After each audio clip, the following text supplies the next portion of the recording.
അശാസ്ത്രീയ ചികിത്സകൾക്ക് മൂക്കുകയറിടാൻ ഒരുങ്ങുകയാണ് ആരോഗ്യവകുപ്പ്. Kerala state medical കൗൺസിലിന്റെ അംഗീകാരമില്ലാത്ത അക്യുപങ്ക്ചർ, ഹിജാമ, റേക്കി തുടങ്ങിയവ നിരോധിക്കാനാണ് ആലോചന. മലപ്പുറത്തെ ഒരു വയസ്സുകാരന്റെ മരണത്തെ തുടർന്നാണ് ആരോഗ്യവകുപ്പിന്റെ നീക്കം. TCMC രജിസ്ട്രേഷൻ ആക്ട് പ്രകാരം അംഗീകാരമില്ലാത്ത എല്ലാ ചികിത്സകളും നിരോധിക്കും. ന്യൂസ് 18 എക്സ്ക്ലൂസീവ് വിവരങ്ങളുമായി CV അനുമോദ് ചേരുന്നു. അനുമോദ്, ഈ അശാസ്ത്രീയ ചികിത്സകൾക്ക് പൂട്ടിടാൻ സർക്കാർ ആലോചിക്കുന്നു എന്നതൊക്കെ കേൾക്കുമ്പോൾ രസമാണ്. പക്ഷെ പലപ്പോഴും ഇതിനൊക്കെ ഒരു മതത്തിന്റെ പരിവേഷവും മതത്തിനോട് ചേർന്ന് നിൽക്കലും ഒക്കെ ഉണ്ട്. അത് വരുമ്പോൾ സാധാരണ എല്ലാവരും കൈയറച്ച് നിൽക്കലാണ് പതിവ്. പക്ഷേ ഈ ഒരു വയസ്സുള്ള ഒരു കുഞ്ഞിന്റെ മരണം കടുത്ത നടപടികളിലേക്ക് പോകാൻ സർക്കാരിനെ പ്രേരിപ്പിക്കുന്നുണ്ടോ? അങ്ങനെയെങ്കിൽ എന്തൊക്കെയാണ് ആ നടപടികൾ?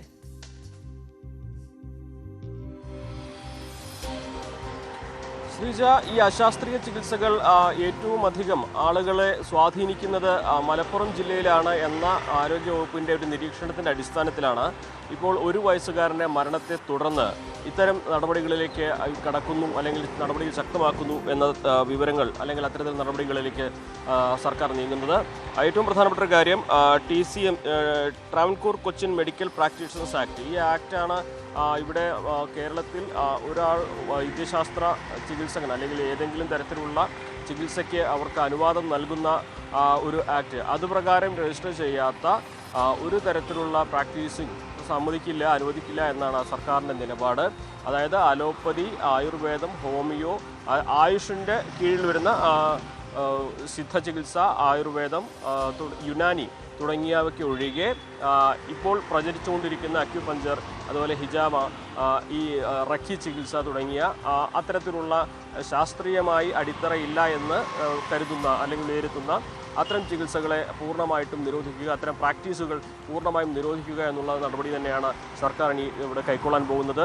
അത് അത്ര എളുപ്പമുള്ള കാര്യമല്ല, മലപ്പുറം ജില്ലയ്ക്ക് മാത്രമായിട്ട് സാധ്യവുമല്ല. പക്ഷേ ഇതിൽ കേരളത്തിൽ നിയമപ്രകാരം ഇതിന് പ്രാക്ടീസ് ചെയ്യാൻ അനുവദിക്കുകയില്ല എന്ന ആ ചട്ടം അത് ഇവിടെ ശക്തമായിട്ട് ഇംപ്ലിമെൻറ്റ് ചെയ്യാനാണ് സർക്കാരിൻ്റെ ഭാഗത്തുനിന്നുള്ള നീക്കം.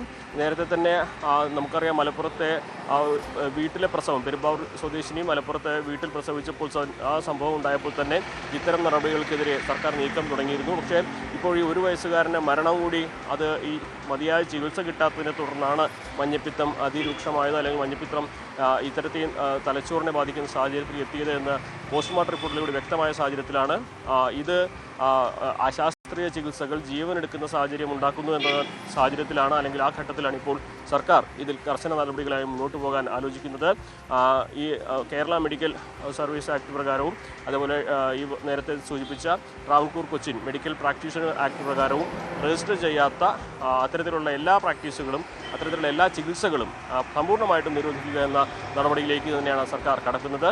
ഇതിൻ്റെ കാരണം മലപ്പുറത്ത് ഉണ്ടായ ഈ സംഭവം തന്നെയാണ്.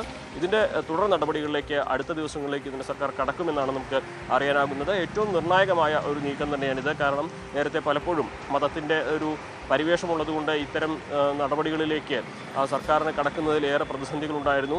പക്ഷേ അത് ജീവനെടുക്കുന്ന തരത്തിലേക്ക് ഇത് വ്യാപിക്കുമ്പോൾ ഇനിയും കണ്ടു നിൽക്കാനാകില്ല എന്ന സാഹചര്യത്തിൽ തന്നെയാണ് ഇത്തരം ചികിത്സകർക്കെതിരെ സർക്കാർ നടപടിയായി മുന്നോട്ട് പോകാൻ ആലോചിക്കുന്നത്. ശ്രീജ. CV അനുമോദാണ് വിവരങ്ങൾ നൽകിയത്. ഇനി ഈ വിഷയത്തിൽ സർക്കാർ എന്തൊക്കെ നടപടികൾ എടുക്കുന്നു എന്നത് കാത്തിരുന്ന് തന്നെ കാണണം. എന്തായാലും കർശനമായ നടപടികളിലേക്കാണ് സർക്കാർ പോകുന്നത്. പ്രത്യേകിച്ച് അശാസ്ത്രീയമായ ചികിത്സയെ തുടർന്ന് ഒരു കുഞ്ഞിൻ്റെ ജീവൻ നഷ്ടപ്പെടുക, അല്ലെങ്കിൽ അശാസ്ത്രീയമായ വിശ്വാസങ്ങളെ തുടർന്ന് ഒരു കുഞ്ഞിൻ്റെ ജീവൻ നഷ്ടപ്പെടുക എന്നത് കേരളത്തെ പോലൊരു സംസ്ഥാനത്തിന്, കേരളത്തെ പോലൊരു നാടിന് അംഗീകരിക്കാൻ കഴിയാത്തതാണ്. അതുമായി ബന്ധപ്പെട്ട കൂടുതൽ വിവരങ്ങൾ വരുന്നുണ്ട്. ആ കുഞ്ഞിൻ്റെ മരണം തലച്ചോറിലെ ഞരമ്പുകൾ പൊട്ടിയതിനെ തുടർന്നെന്നാണ് പോസ്റ്റ്മോർട്ടം റിപ്പോർട്ടിൽ കണ്ടെത്തിയിരിക്കുന്നത്. മഞ്ഞപ്പിത്തത്തിന് മതിയായ ചികിത്സ ലഭിക്കാത്തത് സാഹചര്യം വഷളാക്കിയെന്നും റിപ്പോർട്ടിലുണ്ട്. 2 ദിവസം മുൻപാണ് കോട്ടക്കൽ സ്വദേശികളായ ദമ്പതികളുടെ മകൻ മഞ്ഞപ്പിത്തം ബാധിച്ച് മരിച്ചത്. അനുമോദ് തന്നെ വിശദാംശങ്ങൾ നൽകും. അനുമോദ്, ഈ വിഷയത്തിൽ ചില സംശയങ്ങൾ ഉണ്ടായിരുന്നു. പ്രത്യേകിച്ച് ഇവർ പിന്തുടർന്നു വന്ന വിശ്വാസങ്ങളൊക്കെ ശാസ്ത്രീയ ചികിത്സയ്ക്ക് അല്ലെങ്കിൽ സയൻസിനെതിരാണ്. അപ്പോൾ സ്വാഭാവികമായും സംശയങ്ങളുണ്ടായിരുന്നു. പക്ഷേ ഈ പോസ്റ്റ്മോർട്ടം റിപ്പോർട്ട് എത്രത്തോളം ഗുരുതരമായ അവസ്ഥയിലേക്കാണ് കാര്യങ്ങൾ ചൂണ്ടുന്നത്?